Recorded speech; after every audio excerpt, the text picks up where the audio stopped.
तो जहां एक तरफ भूपेंद्र सिंह हुड्डा को आपने सुना जो कि बरसते हुए नजर आए, वहीं दीपेंद्र सिंह हुड्डा भी पीछे नहीं रहे। दीपेंद्र हुड्डा ने भी जो है वो बीजेपी पर निशाना साधा। उन्होंने कहा चुनाव जीतने के लिए बीजेपी ने हर हथकंडा अपनाया। करनाल और फरीदाबाद में साम दाम दंड भेद सब इस्तेमाल किए गए, क्योंकि फरीदाबाद और करनाल वो सीटें हैं जिनकी ईवीएम दोबारा से चेक होंगी। शिकायत जो है वो कांग्रेस द्वारा की गई थी। चुनाव आयोग का कहना है कि उन्हें शिकायतें मिली थी, जिसके आधार पर 2 सीटें यानी कि करनाल और फरीदाबाद में जो है वो ईवीएम चेक होंगी। करनाल जहां पे पूर्व सीएम मनोहर लाल जीते और केंद्रीय मंत्री बने, लोकसभा का चुनाव वो जीते। वहीं फरीदाबाद से कृष्णपाल गुर्जर जीते, जो कि केंद्रीय राज्य मंत्री का ओहदा जिन्हें दिया गया। यानी कि दोनों ही अहम सीट, दोनों की भूमिका केंद्र में, दोनों की भूमिका जो है वो केंद्र की कैबिनेट में। तो अब देखना ये होगा कि इसमें से निकल करके आता। वहीं दीपेंद्र हुड्डा भी प्रहार करते हुए नजर आए। क्या कुछ उन्होंने कहा, आइए सुनते हैं।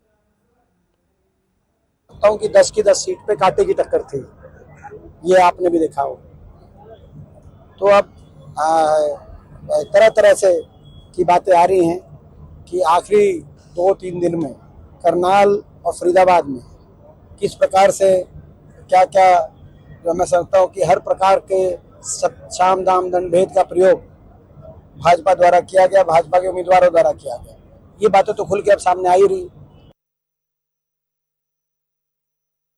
के आधार पर ये तो देश में असंवैधानिक सरकार चल रही है। कम से कम सरकार देखिए, इन्होंने 48 विधायकों का अपना पत्र गवर्नर को सौंपा था।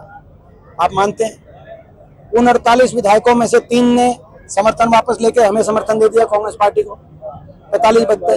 दुर्भाग्य से हमारे एक बहुत ही होनहार साथी राकेश दौलताबाद जी का एक स्वर्गवास हुआ। वह बहुत हम जो है उस बात का आपको हमको दुख है। और उसके साथ साथ 2 विधायकों का इस्तीफा हुआ, खट्टर साहब का, और जिन्होंने अपनी पार्टी बदली, जो अपनी पार्टी बदलने का काम किया, रणजीत चौटाला जी। और उसके बाद जो है अब ये जो एक विधायक जिसको कह रहे हैं जो है भाजपा में जो ज्वाइन कराया है, उनकी भी सदस्यता उनकी निरस्त होगी संविधान के अनुसार। तो संवैधानिक तौर से ये सरकार केवल 41 विधायकों पे आ गई है। ये सरकार असंवैधानिक सरकार बन चुकी है।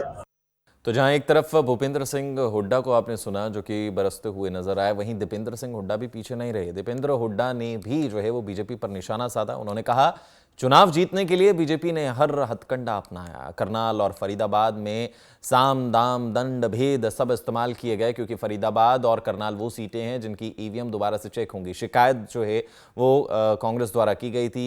चुनाव आयोग का कहना है कि उन्हें शिकायतें मिली थी, जिसके आधार पर 2 सीटें यानी कि करनाल और फरीदाबाद में जो है वो ईवीएम चेक होंगी। करनाल जहां पे पूर्व सीएम मनोहर लाल जीते और केंद्रीय मंत्री बने, लोकसभा का चुनाव वो जीते। वहीं फरीदाबाद से कृष्णपाल गुर्जर जीते, जो कि केंद्रीय राज्य मंत्री का ओहदा जिन्हें दिया गया। यानी कि दोनों ही अहम सीट, दोनों की भूमिका केंद्र में, दोनों की भूमिका जो है वो केंद्र की कैबिनेट में। तो अब देखना ये होगा कि इसमें से निकल करके आता। वहीं दीपेंद्र हुड्डा भी प्रहार करते हुए नजर आए। क्या कुछ उन्होंने कहा, आइए सुनते हैं।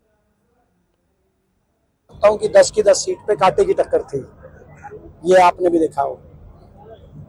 तो अब तरह तरह से की बातें आ रही हैं कि आखिरी 2-3 दिन में करनाल और फरीदाबाद में किस प्रकार से क्या क्या, जो मैं समझता हूँ कि हर प्रकार के साम दाम दंड भेद का प्रयोग भाजपा द्वारा किया गया, भाजपा के उम्मीदवारों द्वारा किया गया।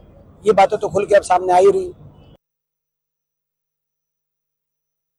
के आधार पर ये तो देश में असंवैधानिक सरकार चल रही है।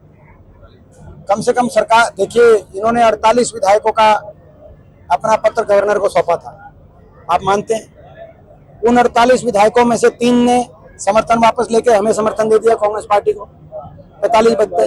दुर्भाग्य से हमारे एक बहुत ही होनहार साथी राकेश दौलताबाद जी का एक स्वर्गवास हुआ।